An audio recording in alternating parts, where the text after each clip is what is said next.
Check out this road. It's like a man-made. I get it. Every road's man-made. All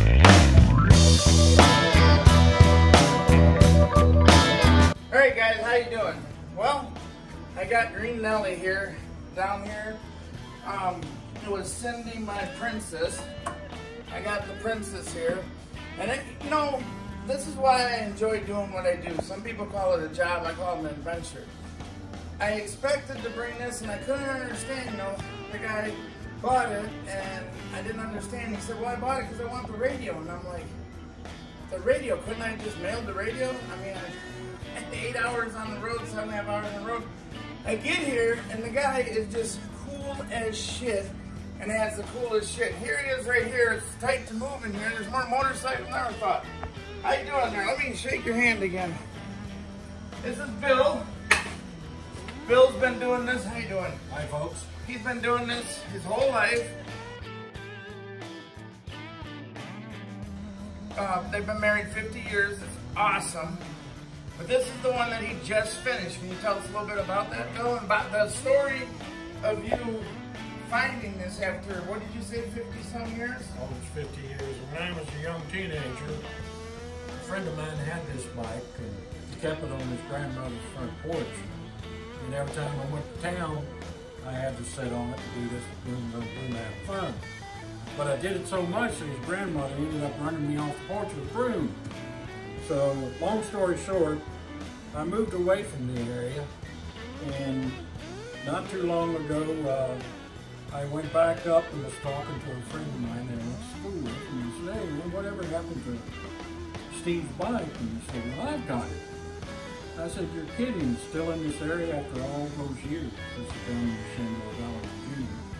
And he said, yeah. I said, well, you want to sell it? And he said, yeah. So long story short, I bought the bike. It was all in pieces and very bad shape, but the motor and transmission was still together and still good. So I couldn't use the frame or anything else. So I decided to build my Captain America bike with it. It's actually the same motorcycle that I sit on when I was a teenager. The same exact bike. He kept the motor, trans, and don't worry, guys. We've been out looking at his stuff and looking at parts, and he showed me that old beat-up frame he had. So don't worry, I bought it. I'll be bringing that back with me. So that old turd whacker, I'm gonna bring it back, and some other parts he picked up for a bike that I'd never really seen in person, but he'll be telling us about it. But come on, Bill, show us the rest of the stuff. So I come walking in and the guy buys an 87 dresser. And nothing wrong with it. That thing, that guy that I bought that from and had it for I forget how many years, and him and his gal loved it.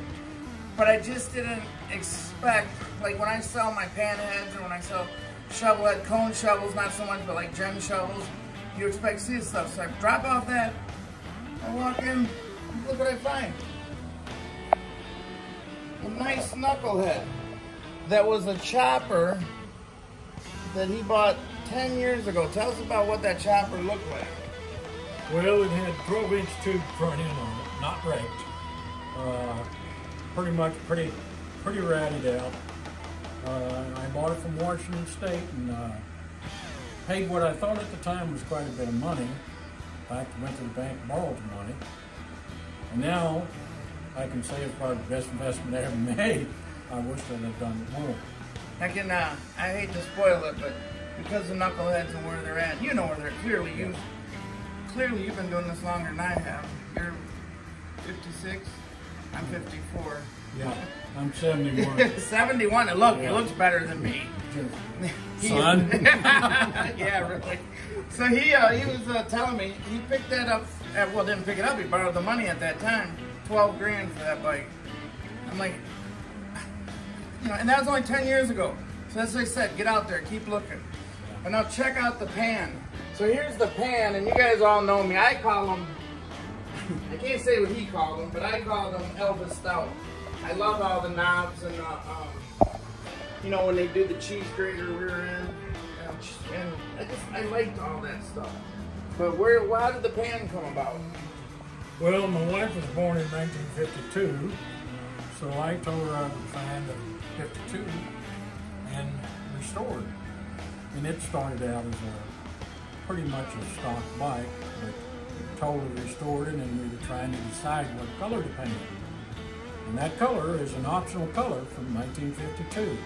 I didn't know that, and I've always liked, maybe not 52, but that, I hate to say it, but I always thought with mine, I thought it was pink. Yeah. Them pans are not pink, some call red, but I love green. Yeah.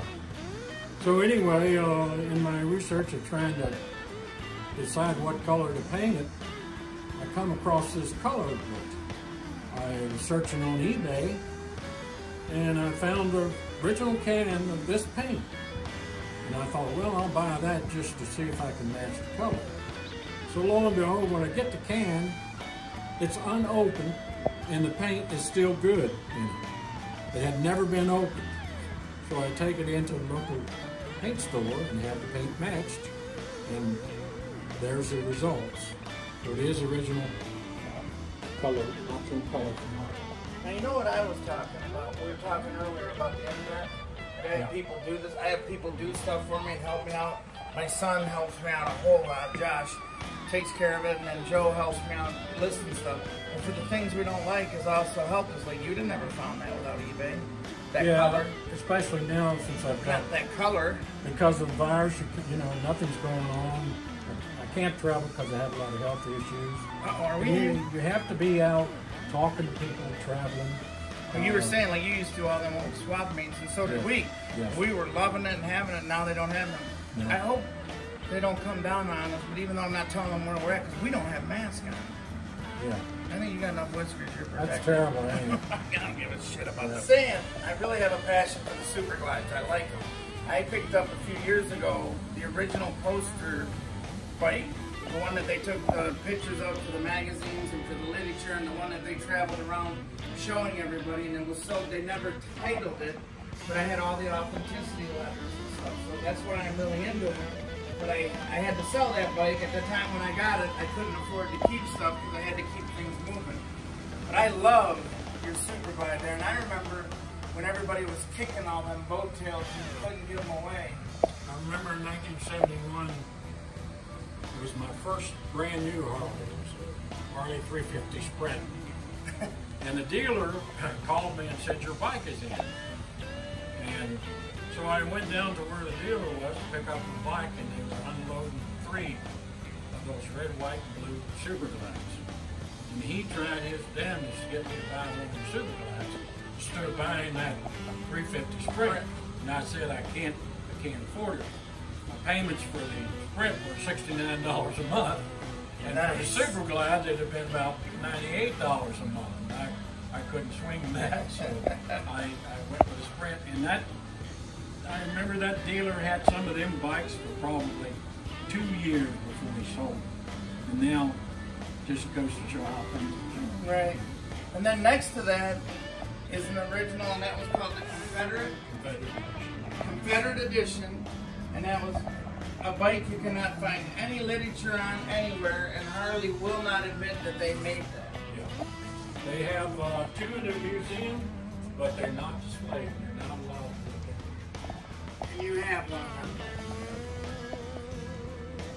But check out this Cave Racer. It's an XL, what is it? CR. Sportster. It's just beautiful. He happened to have an old tank. For one, he's restored this one. He had the old tank and the old tailpiece on there. So we're gonna have to make a deal out of that. I love the exhaust. I don't know where you'd find that. You would need swap meets for that. It'll take some looking, but you could find it. What a beautiful bike. I love the 2-in-1 exhaust. Like off the super glide, 2-in-1s, and then they do 2-in-1s right there. People took them off and threw them away. I know, and now I love the ones I get, I save all the thunder headers I find and all the 2-in-1s. I just save the thunder headers, my favorite exhaust. I also like fishtails and place. Man, the place looks great. It looks great. I can't believe you let us in here. And before you guys call and ask, no, I'm not giving out Bill's phone number. No, I'm not even telling you where I'm at. Not even telling you what state I'm in. But I made a great friend. We'll be doing a lot of horse trading. I can see on the prices he shoots me. He's fair to deal with. he might have to get a snowplow if he wants me to come back again. They got 11 inches of snow last night or some crap. I don't know what it was. But nope, I'm keeping Bill hidden to myself. So one day, maybe he'll sell me all of these. Maybe. All right, guys. Maybe. Maybe. He's going to keep my number. And I'll say, thanks a lot, buddy. I appreciate it so much. Thanks. Anytime. All right, guys. We'll see you at the truck stop when we fill up the truck. Bye, Mom. Bye, Mom.